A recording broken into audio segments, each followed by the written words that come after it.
เขามีเรื่องสิบอกเขาเคยเสียตัวเขาเคยมีผัวมาแล้วได้อันดังอย่าลืมเด้ออันบทคนไส้ที่ดาอยากเล่นนะก็เล่นได้ มื้อนี้สิมีแขกมาห้านเฮาเด้อเคลียร์นัดโมเดลลิ่งไว้ที่ว่าสิมาถ่ายรูปเคลียร์อยู่ห้านหั่นเด้ฮะนี่เลยมองมาห้านอยู่เคลียร์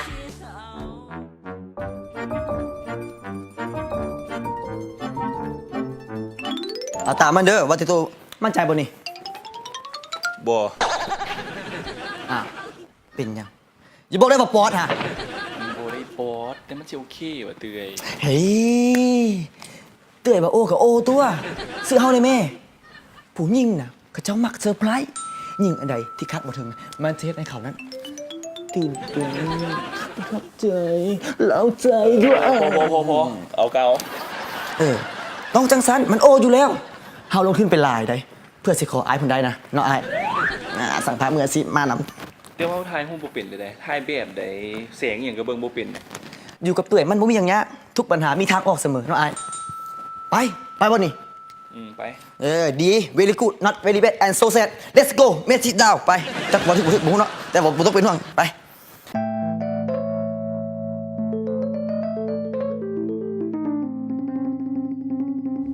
บ่ได้หลายใจเพียงแต่อยากเก็บไว้หลายคนเท่านั้นเองอย่าบอกให้เลือกเลยจะเก็บมาไว้ทั้งหมดนี้มันก็คือหาจะเป็นแฟนหรือว่ากิ๊กก็ตามแล้วแต่จะคิดเอาเรื่องที่เจ้าสู้มันบ่เคยรู้เลยมันบ่เคยได้เฮียนมาก็เพียงแต่ยิ้มแล้วก็ส่งสายตาก็เท่านี้มันก็ธรรมดาและเจ้าก็เดินเข้ามาขอเบอร์ไปอย่างนั้น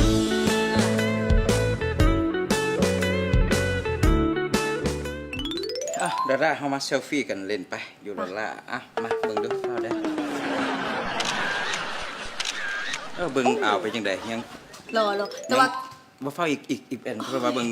ว่ามันความรอมันบาดตาคนอื่นได้อุ้ยเอาให้ด้านนี่ดูให้กับสินค้าเหมือนที่จะได้เป็นพรีเซนเตอร์คือเคลียร์มาทางนั้นแหละโอ้มันสิเด่นอารมณ์เกินโทษบ่อุ้ยกูจะหักเลยแล้วละกันบ่แม่นลานกูนี่คือสิขึ้นนำอยู่ได้นี่ได้เนาะได้มาถ่ายให้เอาแล้วบางเทื่อบริษัทเขาสิจ้างพรีเซนเตอร์ไปถ่ายโฆษณาเขาสั้นวะคิดออกแล้วนี่เอาต้องมองกับตัวนี้มั่นใจว่าใส่อ่าวถ่ายกับตัวนี้แน่นอนเพราะว่าอ่าวเป็นคนมักซักหมายถึงซักเครื่องซักของให้ลูกให้เมียให้หลานเพราะมันสุดยอดหลายตัวนี้นะขาวจับดีแน่นอนว่าอ่าวดังแต่บ่นี่แน่นอนเอา1 2 3เปลี่ยนฟ้าเบิ่งให้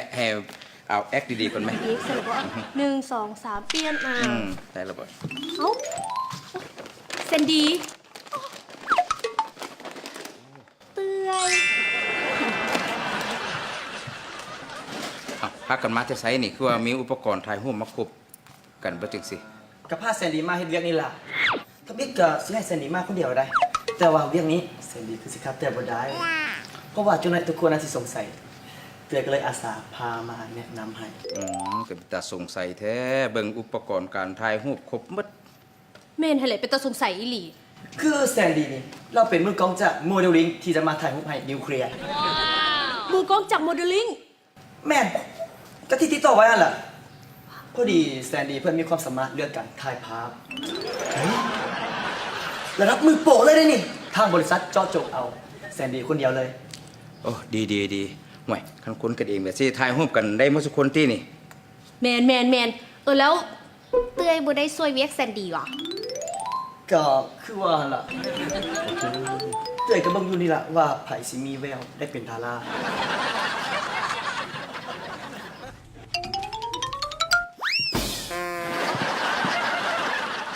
มันก็แต่ก่อนเนาะแต่เดี๋ยวนี้ฮะน่ะบอกว่าสุดพึ่งที่ว่าเจ๊ใส่มานี่นะโอเคหรือบอหน้าก็ยังไม่ได้แต่งนี่ตื่นมาก็เป็นยังสิเลยเป๊ะ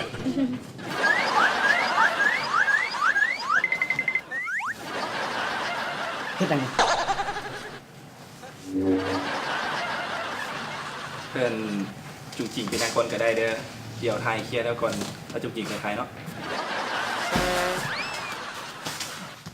อ้าวแซนดี้ไปเป็นมือกล้องน้ำเขาแต่มือใดละบัดนี้ ก็เป็นตัวสดนี่แหละคำแก้วทักดิกกับไม่ได้คิดว่าสิมาได้ แต่ว่าทาง modeling เพิ่นน่ะขอห้องไปหลายเทื่อก็เลยจะเป็นตรงนี้มาน่ะ อ๋อแม่นวะก็ดีแล้วเด้สนะมีเรียกเฮ็ดงานทำน้ำเขาเห็นย่างเลาะไปวนมาก็เดียวว่าฮู้จักเป็นตะจีบผู้สาวซั่นดอก ก็แม่นหั่นแหละ นี่ก็แสดงว่าเตื้อยหั่นก็ต้องเป็นแมวมองตัวนี่ สมพอแหละ พอดีเลยสิได้มีสายสักน้ำเข้าวงการแล้วก็เป็นเนื้อคู่อีก เอาละดาเก็บอาการนะลูก นั่นแหละเก็บน้ำลายพร้อม เจ๊ว่าเพื่อเป็นการเสียเวลานะเข้ามาถ่ายรูปดีกว่า ดี อันนี้เลยเนาะ เดี๋ยวอันน่ะไอ้สิเสนอสิเนาะทายต่ำไว้ยวุฒิซะเอาไอ้อาวุโสก่อนก็สิทายก่อนเนาะพระว่ เจ้า อืม เซิร์นแนวโฮมบ้านเนาะ เจ้าคิดอย่างนี้เจ้าคิดว่าเจ้าเทปอ่ะ เอาละพอละเจ้าไปซ่อหาเฮ็ดเดียกเฮ็ดงานทำไปเท่าละนะทายสุดท้ายหมูก็ได้ฮิไป มานี่โอ้ย วุ่นวาย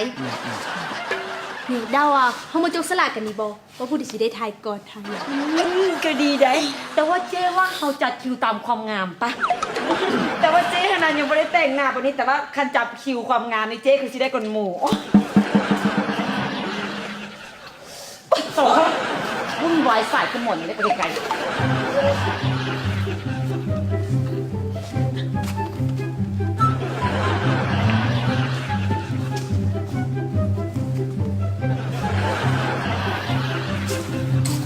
อ้าวลูกยังไม่ได้ซาผมปานนี้เถอะวะ ยังค่ะแม่สร้างซาผมมันบ่อยู่ เอ้าไปที่ไหนละบัดนี้ อ้าวเจ๊เหมยคอยซอกหาจะอยู่ มีห้านเดียวนี่หว่าลูก ค่ะขอโทษมันใกล้บ้านแม่เอ้าแซนดี้เพิ่นจะมาถ่ายรูปให้เขาว่ามื้อนี้ แมนแต่เขียนสีบไทยก็ได้เลย อุ้ยเขายังบ่ได้เว้าอย่างซ้ำแต่ขอไปซาผมก่อนได้บ่แบบ ตอนนี้คันแฮง อีลาเกียร์สิจะฟ้าวสายอหย่างเกาะเขาจะฟ้าวฟังกันอยู่สิมาฟ้าวมาฟังอีหยังอยู่นี่บ่เห็นว่าคนคันหัวหยอกๆนี่ฮะสิทายบ่ฮู้คันแตะหัวว่าลูก เจ๊เหมยซาให้ข่อยแน่คือมื้อเช้านี่ซาเองอะได้แต่แบบไดเทอะนะโด อ่ะเดี๋ยวๆสะกะสะ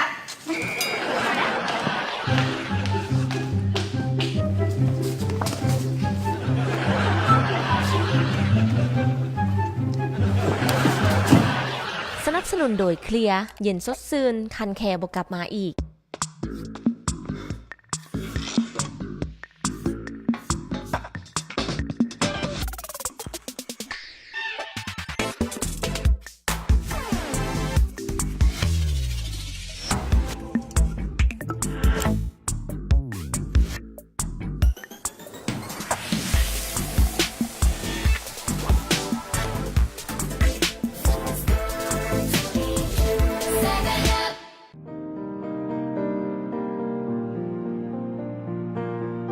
คนที่ต้องเฮ็ดเวียกนักทั้งเว้นทั้งคืน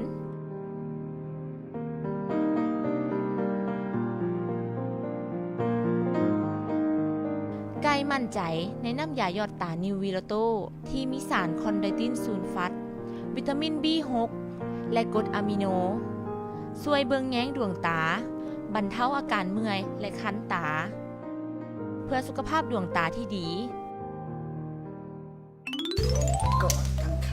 แซนดี้จำได้บอกบอนี่ โดย เอาให้เอาเป็นข้างบ่คือเป็นหน้านี่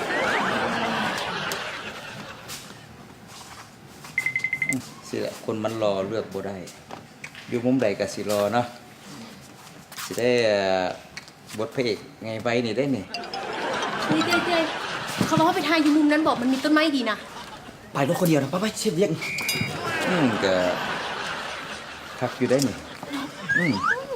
ไปทายในป่าเลยบอก มันไก่โพดบ่แม่มัน ใกล้ๆนี่ก็มี ปลาอย่างไกล ปลาซ่า แต่บอกเบิ้งหน้าอาจจะเบิ้งหันคือคักเด้อ ฉันจะแปลต้นไม้มาตั้งในก็ได้นะ บ่ดอกมันบ่จำเป็นพดเลยไอ้สิกรอยัน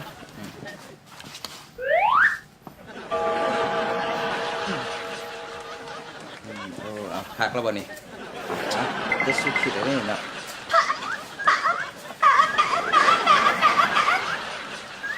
เงียบให้น้ำดิ้วด้วยสนะ เป็นจังไหนบุถ้าเป็นเกินจังไหนบุ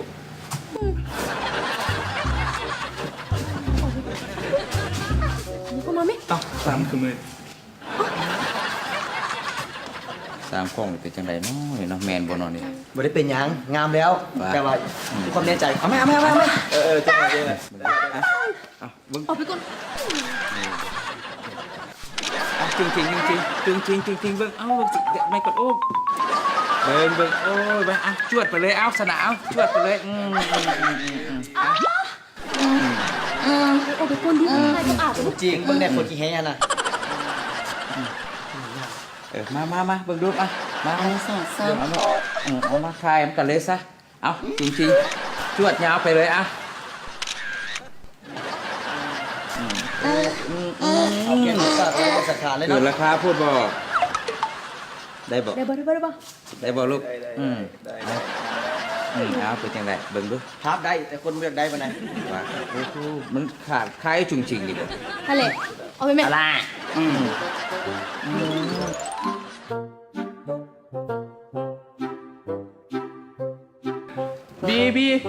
บีเป็นยังไงบีข้างในนะบีพาหนูแป๊บนึงเดี๋ยวลองเอารถจกมามั่งห้านให้เดี๋ยวขั้นกวดรถจกมามั่งเดี๋ยวกูจะพูดถึงตำรวจจะจับอ่ะเดี๋ยวถ่าก่อนเดี๋ยวลงหาวิธีสวยมั่งสมบูรณ์ห้านนี่ มาพังห้าให้อย่างสิมาลักเครื่องมันบอกว่าแล้วคนสมัยนี้ไว้ใจว่าได้หน้าตาดีละแต่เป็นขี้ลัก รักเพื่อนเห็นเจ๊เห็นบอเจ๊ขังแฟนคอยข้างในนะเห็นบอ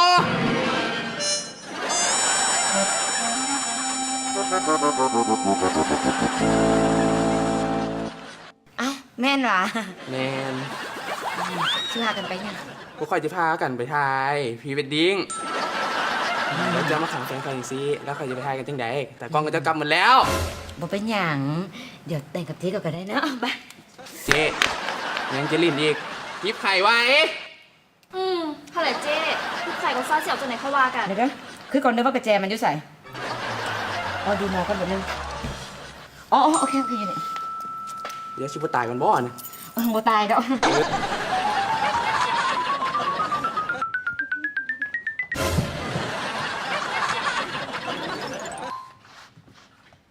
บีจังใดถ่ายจังใดสั่งกล้องเพื่อพากันกำเวลาเพื่อถ่ายจนคืนมือยังบริถ่ายเจ้าอันนั้นก็ไปพร้อมเพื่อเป็นพาเสียเวลา บุ้งเลยอยากไปทายงูเอาจังซี่ดีบอผู้ดีว่ามื้อนี้จะมีโมเดลลิ่งสร้างภาพฝีมือดีเลยมาทายหุ้มไปเคลียร์อยู่ฮั่นเดี๋ยวเคลียร์ใส่เขาเจ้าทายหุ้มให้ทั้งสองคนเลยอยากไปทายงู ถ้าแฟนคอยว่าโอเคคอยก็โอเคคือกัน โอเค สั้นให้สองคนนั่งถ่าก่อนเด้อเพราะว่าตอนนี้เคลียร์คันหัวแหงขอไปซักหัวก่อน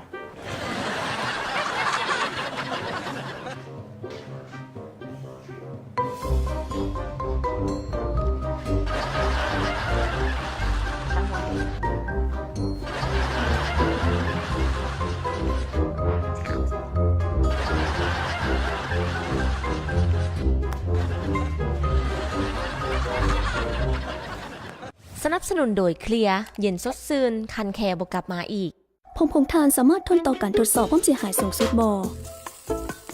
โดบไส้ดอกผึ่งเพื่อพิสูจน์ถึงความเป็นไปได้ ดอกหนึ่งมีครีมนวดผมโดบปกป้อง อีกดอกบ่มีเมื่อถือความข้นระดับเดียวกัน ความแตกต่างแม่นจะแจ้ง ดอกผึ่งที่บ่มีโดบปกป้อง แห้งและแตกง่ายครีมนวดผมโดบบำรุงล่ำเลิกเฮ็ดให้เส้นผมแข็งแรงขึ้น ปกป้องผมบ่ให้ถูกทำลายครีมนวดผมโดบ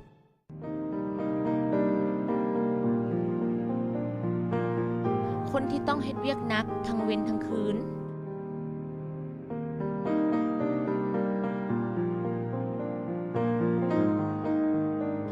มั่นใจในน้ำยาหยอดตานิววีโรโตที่มีสารคอนไดตินซูลฟัตวิตามิน B6 และกรดอะมิโนช่วยเบิงแย้งดวงตาบรรเทาอาการเมื่อยและคันตา เพื่อสุขภาพดวงตาที่ดี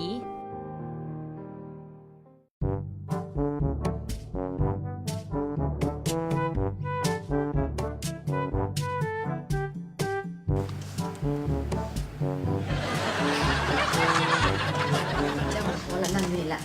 มาวุ่นวายกับเด็กน้อยเฮ็ดโตสมผู้ใหญ่เด้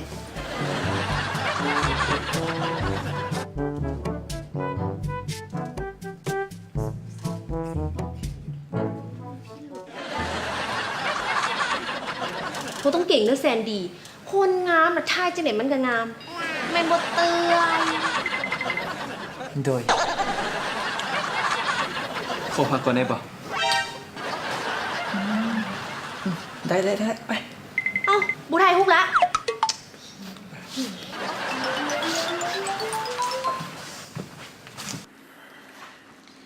เตื่อยเฮามันเริ่มบ่โอเคแล้วนะ แม่นหยังถ่ายมาจนป่านนี้ละเอาหน้าจักหน่อยนิวเคลียร์กันมาอดเอาสู้ๆไป คือ เอ้ยคำแก้วเพิ่นบ่ฮู้ดอก ขนาดคนอื่นยังเสือสีมือตัวไทยฮู้กับบ่ได้ขี้ไล่ปานนั้น อีกอย่างน่ะเพิ่นก็อยู่หั่นสิย่านหยังไป เดี๋ยวแต่เฮากำลังตัวเขาเจ้าอยู่ใด เขาเจ้าบ่ได้เอิ้นว่าตัว เขาเจ้าเอิ้นว่าเฮ็ดเพื่อความฮักเว้ยเข้าใจบ่ มันเป็นสิ่งที่บ่ถูกนะ ห่วยมันถึกเลยนะไปกลับไปประจำที่ต้องเครียดนะ ถ้าเดินบอแซนดี ว่าจังไหนเคลียร์ เขามีอย่างอยากให้เพิ่นซอยนะก่อนเพิ่นจะทายหุ้มไปเขาอยากให้เพิ่นทายหุ้มให้คู่บ่าวสาวนี้ได้บอคือมือสวยนี่เจ้เหมยขังเจ้าสาวไว้อยู่ห้านของเราตั้งแต่ตอนสวยเนาะต่างซอยเจ้เหมยเลยอ่ะ ได้บ่มีปัญหา เอาพวกเขาถ่ายอยู่หานี่เลยบ่ ดีบ่ มันแปลกดีได้ครูบ่าวสาวกำลังใจเครื่อง มาทุกคนทำมาช่วยกันจัดหารให้ครูบ่าวสาวนำกัน ไปเริ่มเลยบ่ เอาเนาะในเมื่อสถานการณ์มันเป็นจังซี่ล่ะมื้อนี้ก็บ่ต้องขายเครื่องแหละมาช่วยกัน มาซอยกันซะ เอาแค่นไปเบิ่งครูบ่าวสาวไปได้ส่วนดาดาล่ะไปเรียนสิกาให้เรียบร้อยเนาะ ได้ เอาทุกคนแยกย้ายกัน จริงนอนน้ำต้องตายนี่นะ เต็มเลย ลุกขึ้นมา สาวไปจะได้ไปเฮ็ดผมคือไป เก่ง แต่ กว่าครูบอกสาวได้ถ่ายรูปคือมันน่าจะกัดเฮ้ย ถ่ายรูปเลยลืมเนาะ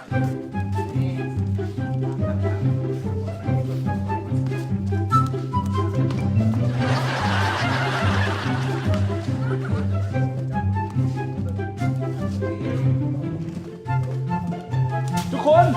หยุดเคยเป็นเพียงเด็กฝึกงาน มือกล้องโสแท้เหมือนไอ้ายคนนี้คอยต้องขอโทษทุกคนหลายๆที่เฮ็ดไปทั้งเบิดก็ย้อนอยากให้ทุกคนประทับใจโดยเฉพาะเป็นนิวเคลียร์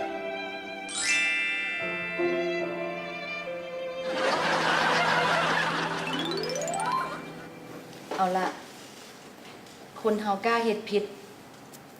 ก็กล้าที่จะยอมรับความจริง การเว้าความจริง ดีกว่าให้ความผิดพลาดไปไกลหลายกว่านี้ เอาละจังใดมือกล้องตัวจริงก็อยู่นี่ละเนาะพวกเฮามาช่วยกันในการเฮ็ดหน้าที่ มาทุกคนมื้อนี้เดี๋ยวเต้ยอาสาสินำพาทุกคนนั้นปฏิบัติหน้าที่นี้เองเนาะลุกขึ้นทุกคนไปเดี๋ยวไปลุกขึ้นไป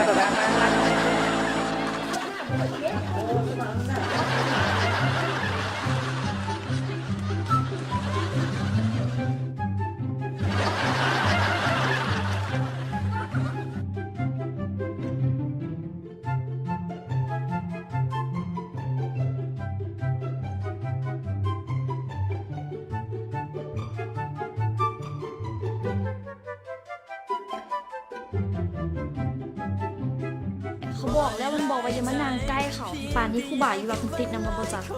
บ่ดอก เป็นอย่างสิติดบ่ได้เสื้อโลกได้บนผู้หญิง สำหรับเฮามันบ่แม่นเสื้อโลกเรียกว่าเสื้อหัน